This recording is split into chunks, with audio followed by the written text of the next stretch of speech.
Hello friends, welcome to Tamilselvi channel. இன்றைக்கி நம்ம பார்க்க போகிறது ஒரு ஹெல்த்தியான ஸ்நாக் ரெசிபி தான். கோதுமை மாவை வச்சு கோதுமை அப்பம் செய்ய போகிறோம். இது ஈஸியாக செய்யக்கூடியது, ரொம்ப டேஸ்டியானதும் ஹெல்த்தியானதும் கூட. வாங்க எப்படி செய்யலாங்கிற பார்க்கலாம். வீடியோவை முழுமையாக பாருங்கள். வீடியோ கூடால டிப்ஸ் எல்லாம் நிறைய இருக்குது. ஸோ ஸ்கிப் பண்ணாமல் பாருங்கள். வாங்க இது எப்படி செய்யலாங்கிறத பார்க்கலாம். நான் எல்லா அளவுகளையும் இந்த கப்பில் தான் நம்ம மெஷர் பண்ணி எடுத்திருக்கேன். நீங்களும் ஒரே அளவாக எடுத்துக்கோங்க. ஒரு கப் எடுத்திங்கன்னா அதை வச்சே எல்லா மெஷரையும் எடுத்துக்கலாம். இப்போ இந்த கப்பில் ஒரு கப் அளவுக்கு கோதுமை மாவு, இதை ஒரு பவுலில் சேர்த்துக்கலாம். இப்போ நான் இதை ஒரு பவுலில் மிக்சிங் பவுலில் சேர்த்தாச்சு. இப்போ அதே கப்பால் அரை கப் அளவுக்கு பொடிச்ச வெல்லம் சேர்த்துருக்கேன். இதை நம்ம இப்போ கரையை வச்சு எடுத்துக்கலாம். கடாயில் சேர்த்துக்கோங்க. அரை கப் பொடிச்ச வெல்லத்துக்கு அரை கப் தண்ணி சேர்த்து இதை நல்லா கரையிற வரை மிக்ஸ் பண்ணிக்கலாம். வெல்லம் கரைய வச்சுருக்கோம். அதுக்குள்ளே நம்ம இந்த வாழைப்பழத்தை மசிச்சு எடுத்துக்கலாம். நான் ஒரு வாழைப்பழம் நைஸாக நறுக்கி வச்சுருக்கேன். நாட்டுப்பழம் இது. உங்கள்கிட்ட எந்த பழம் இருந்தாலுமே நீங்கள் எடுத்துக்கோங்க. இந்த ஒரு கப் அளவுக்கு ஒரு வாழைப்பழம் கரெக்டாக இருக்கும். இதை நல்லா மசிச்சுக்கலாம்.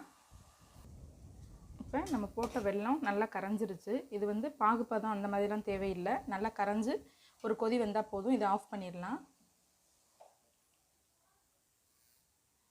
இப்போ நம்ம மசிச்ச வாழைப்பழத்தை இது கூட சேர்த்துக்கலாம்.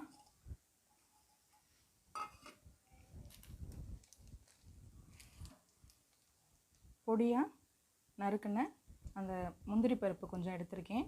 உங்களுக்கு விருப்பம்னா போட்டுக்கலாம், இல்லாட்டி ஸ்கிப் பண்ணிக்கோங்க.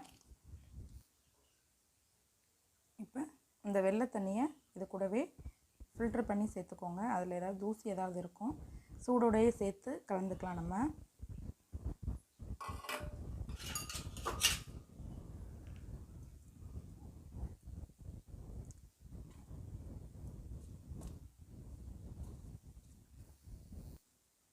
இப்போ அந்த வெள்ளை தண்ணியை ஊற்றி நம்ம கலந்தாச்சு. தண்ணி இன்னும் சேர்க்கணும். ஸோ கொஞ்சம் கொஞ்சமாக ஊற்றி கரைச்சிக்கலாம்.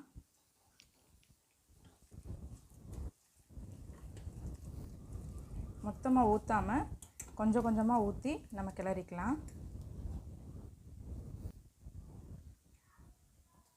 இந்த பதத்துக்கு கரைச்சிக்கோங்க. கட்டிகள்லாம் இல்லாமல் எடுத்துக்கலாம். இதுதான் ஊற்றுறதுக்கு கரெக்டாக இருக்கும். இதில் உள்ள அந்த வாழைப்பழம் அங்கங்கே நம்ம போண்டாவில் வரும்போது சாப்பிட்றதுக்கு ரொம்பவே டேஸ்டியாக இருக்கும். இப்போ இதோட ஒரு பிஞ்ச் அளவுக்கு சால்ட்டு சேர்த்துக்கலாம். அப்புறம் ஒரு அரை ஸ்பூன் அளவுக்கு ஏலக்காய் தூள், ரெண்டையும் சேர்த்து நல்லா கலந்துட்டு நம்ம அப்பம் ஊற்றி எடுத்துக்கலாம். தண்ணி சேர்க்கும்போது கொஞ்சம் கொஞ்சமாக சேர்த்துக்கோங்க. ஃபுல்லாக தண்ணி ஆயிடுச்சுன்னா அப்பம் சரியாக வராது. இந்த அளவு எடுத்து இப்படி ஊற்றுற அளவுக்கு கரெக்டாக இருக்கான்னு பார்த்துக்கோங்க. இப்போ ஆயில் ஹீட் ஆகிட்டுருக்கு.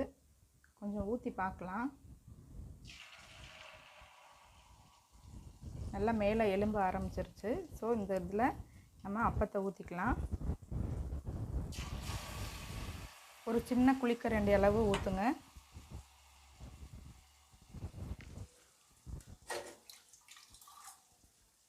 உடனே டிஸ்டர்ப் பண்ண வேண்டாம். மேலே எலும்பி வந்ததுக்கப்புறம் அடுத்ததை ஊற்றுங்க.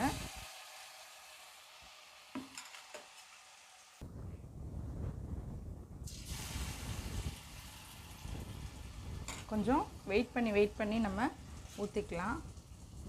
இப்போ இது நல்லா கலர் சேஞ்ச் ஆயிடுச்சு.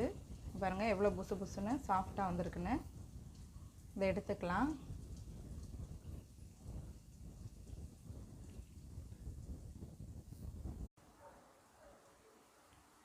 நம்மளுடைய டேஸ்டியான சாஃப்டான கோதுமை அப்பம் ரெடி ஆயிடுச்சு. இங்கே பாருங்கள் எவ்வளோ சாஃப்டாக இருக்குன்னு. நம்ம வாழைப்பழம் அதில் சேர்த்துருக்கனால சாஃப்டாக இருக்கும். டேஸ்ட்டும் ரொம்பவே சூப்பராக இருக்கும். நீங்களும் ஒரு முறை இது மாதிரி செய்து பாருங்கள். குழந்தைகளுக்கு ரொம்பவே ஆரோக்கியமானதும் கூட. நம்ம கோதுமை மாவில் வச்சு செஞ்சதுனால ரொம்ப உடம்புக்கு நல்லது. ஸோ நீங்கள் இதை ஒரு தடவை ட்ரை பண்ணி பாருங்கள். டேஸ்ட் ரொம்பவே நல்லாயிருக்கும். இன்றைக்குள்ள டிப்ஸ் என்ன அப்படின்னா, நம்ம குலாப் ஜாமுன் இன்ஸ்டன்ட் மிக்ஸ் வாங்கி செய்வோம். அப்படி செய்யும்போது அந்த மாவு கூட ஒரு 2 ஸ்பூன் ரவை சேர்த்து பிசைஞ்சு குலாப் ஜாமுன் செஞ்சிங்கன்னா ரொம்பவே டேஸ்ட் வித்தியாசமாக இருக்கும், பார்க்கவும் அழகாக இருக்கும். இதை ஒரு முறை நீங்கள் ட்ரை பண்ணி பாருங்கள். இந்த டிப்ஸ் உங்களுக்கு ரொம்பவே யூஸ்ஃபுல்லாக இருக்கும். இந்த வீடியோ பிடிச்சிருந்துச்சுன்னா லைக் பண்ணுங்கள், ஷேர் பண்ணுங்கள், மறக்காமல் சப்ஸ்கிரைப் பண்ணுங்கள். தேங்க்ஸ் ஃபார் வாட்சிங்.